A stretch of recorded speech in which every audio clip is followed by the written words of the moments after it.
So, our guest for today, Shreyas, is a fourth year student at BITS Pilani, Goa campus. He's doing a dual degree in physics and computer science. He enjoys coding and has uploaded 4 games and 2 apps on the Play Store. One of his apps, VTalk, is useful for communicating with hearing impaired persons. He enjoys playing badminton and solving puzzles. At one time, he mastered the art of solving the Rubik Cube blindfolded. So, welcome, Shreyas, once again to this session.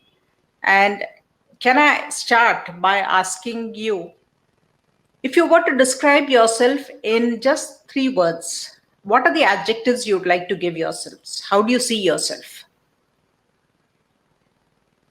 I would say I'm driven, curious, and helping. So I think these are the words that I would use. Okay. So, I think it would be foolish of me to ask you whether you have always been like this because you're very young. But instead, let me ask you what has made you this way? Who are the people who have influenced you? I think it's a lot of people that have influenced me throughout my 20 years. So it's always been my parents, my elder sister, um, my extended family, and teachers. They've all been very supportive and very patient with me, and always push me to achieve new things and experiment with new things, which is most important, I feel, at my age. Right. So the next question I'm going to ask you is what is the role of your parents in your journey? And believe me, Shreyas, though I'm close to them, you can say just about anything. Don't worry. So I think my parents have had a pretty good positive impact. They've so I don't know. I mean, I would also say that this might be a negative point, but they've always been slightly pushy, trying to push me to try out new things, to achieve new things, to be the best at whatever you do. And I think I've been able to take it positively to a large extent. Um, but yeah, they've been very supportive of the new things that I try. They've always let me make my independent decisions, which is, I think, very important. And they've always been of the belief that whatever choices I make, they are mine to make, and I have to face the consequences. At the same time, they've always been there to give their opinion whenever I ask them. So that has always helped me make good decisions, and some bad ones maybe. But as I said, those are my decisions, and I'm the one who has to face the consequences. But it's been pretty good till now. So yeah. So maybe there's something that you want conveyed to your parents. I won't tell them that you said it, but I can tell them that you wish it had been different. Is there anything? I can't think of anything right off the top of my head. I would definitely like to ask them to not focus too much on grades, which is something that comes up a lot among us. So yeah, I think other than that, I can't think of anything off the top of my head. Okay, I'll definitely convey it to them without letting it out that you said it to me. Okay. So, moving on to a little more serious topic, would you say that your childhood was safe? Yes, definitely. Always, it's always been safe at home, at school, anywhere in between. It's been pretty good. So, did your parents also make you feel safe? Yes, of course. My parents, my teachers, my extended family, they've all been very good towards me. So, yeah, no issues there. I would say that a safe space is, of course, there will be physical factors involved, but more importantly, it is with people whom you trust. And um, of course, there are physical factors involved, like I wouldn't want to be in some kind of an alley or some kind of a desolated place, even with people I trust. Not just because this place is not safe for me, but because it's not safe for any of us. So I would say there are safe places anywhere where you're with people you trust, whether it be family, whether it be friends, whether it be some other trusted elders who are with you. So yeah, I think that would be a safe space for me. I think equality is everyone being treated the same. It's That's kind of pretty generic, but whether it be based on gender, whether it be based on uh, the color of your skin, your caste, any of these, I think there should be equal treatment, not just by the law but by the society as well, which is something that's become pretty complex, especially in India, because at least the law tends to be equal, but the society often plays an important role in creating slight inequalities and stereotypes towards certain communities. So I think that would be equality. Equality would be in the eyes of law as well as the society. Okay. And can you tell us some time when you have experienced inequality? Um, I mean, one thing that at least in college that we talk about is companies taking more female candidates in internships, in placements, which I feel to a certain extent is inequality. Of course, there are records of there are statistical reasons why companies prefer taking uh, girl candidates over male candidates, but I feel that after a point we've been the basis of them judging us is our technical knowledge, and having been in the same college, I feel that uh, we've been we've been given the same technical knowledge on the basis of which we are being judged. So I think that was an example of unequal treatment. Other examples of places I've seen unequal treatment is with my friends. I've often seen that quite a few times. Guys will be allowed late outside the house. Guys will be allowed to have spend nights with their friends at their friends' places, but the same won't be true for girls spending being with their friends late at night, or girls spending the night with their other girlfriends. So I think that is also a case of inequality. Right. So I don't know. I think I don't believe too much in that. I always think that I'm not entitled to much, because most of my privilege, in fact, all of my privilege, is less based on what I've done and more based on just where I was born, what my parents do, which is, I mean, just a stroke of luck and nothing on my part. Uh, if it's something that I work for, then I would feel that I'm entitled to something. But other than that, I don't feel that my existing privilege or privilege by birth entitles me to anything at all.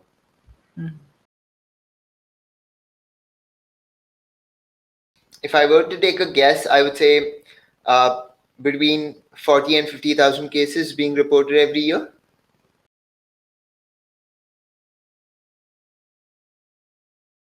No, I would strongly say that I think it happens more with people that children know and trust.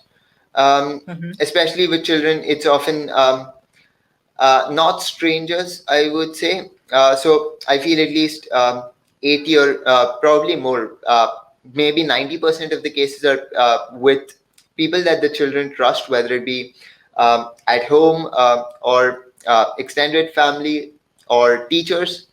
But yeah, I think it's more with people that the children trust. So, do you know the laws in our country which govern this child sexual abuse issues?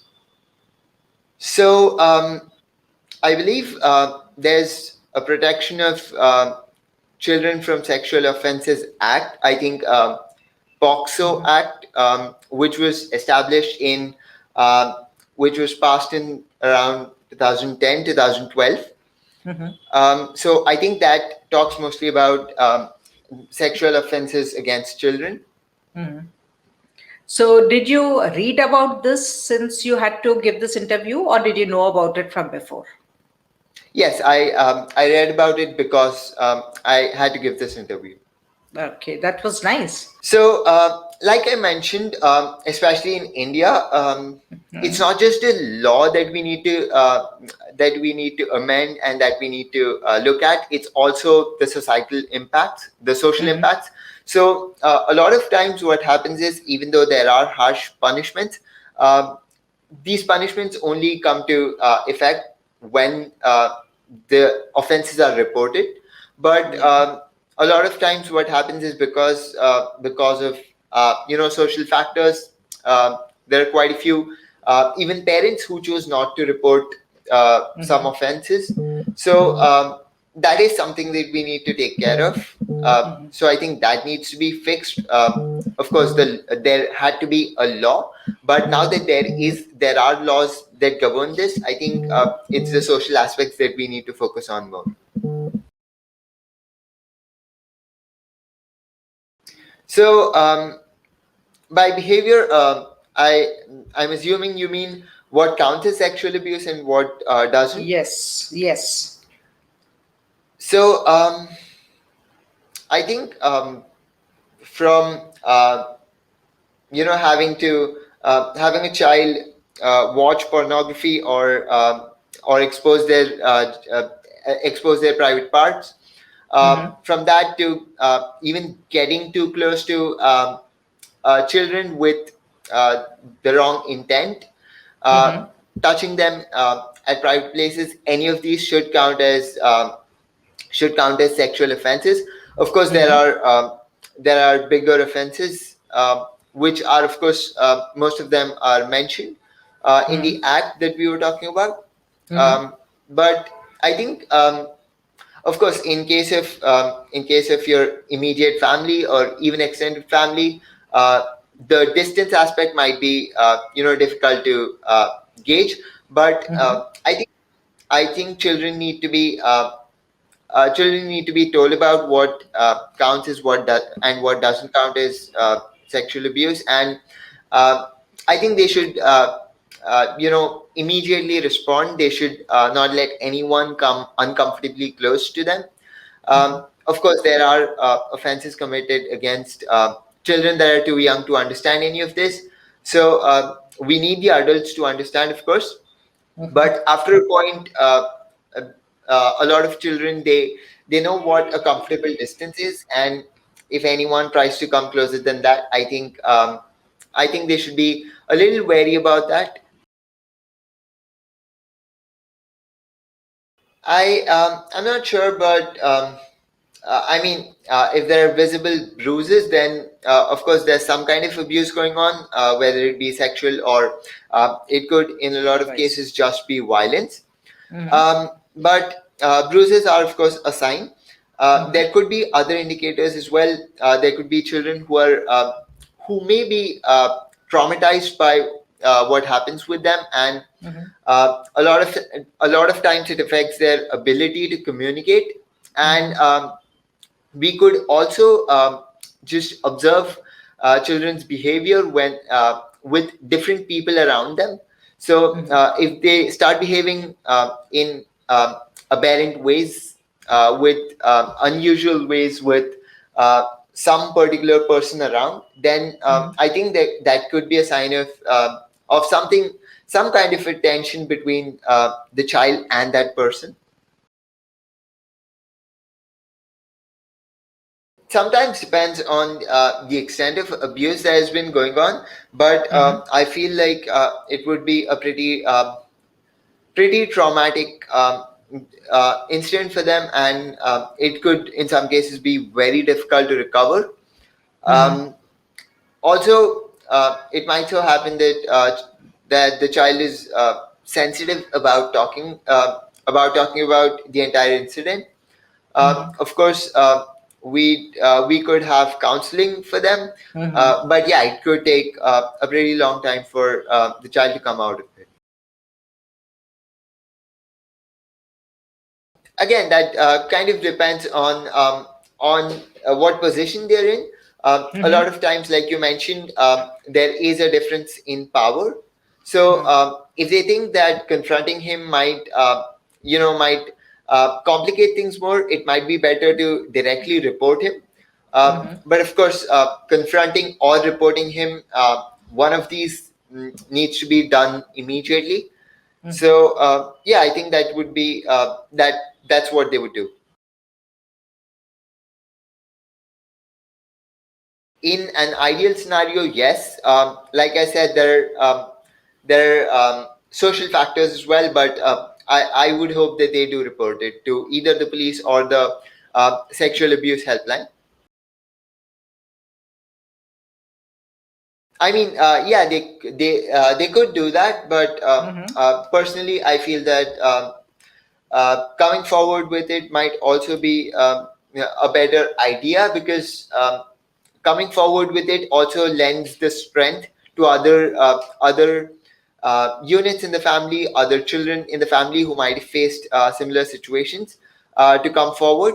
So of course they could do it anonymously, but personally I would feel that they should just come forward with it and say that this has happened and this is the person who was involved. So it's a very bold decision that you have advocated, and I fully appreciate it. But if I were to ask you that, what would be your smart action to creating a safe space for children around you? So by smart, I mean something that is specific, measurable, achievable, realistic, and time bound. I think on a personal level, so I've been involved with teaching some children, helping them with their school studies.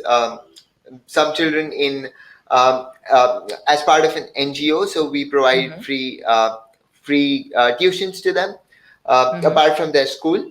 So I think there could be cases where you educate them not regarding their school syllabus, but just try to spread awareness about what children can do. Of course, this applies to children after a certain age, but what I could pass on is that while I would personally be observant of my own surroundings, I would try to, like I said, like we discussed, the signs, we could keep observing them. So just keep your eyes and ears open for those signs, and also ask some of the children that we're talking to keep their eyes and ears open, because they might have younger brothers, younger sisters uh, in whom they observe these signs.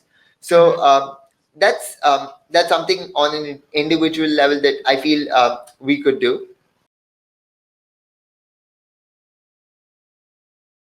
Yes, sure. I'm a Rakshan.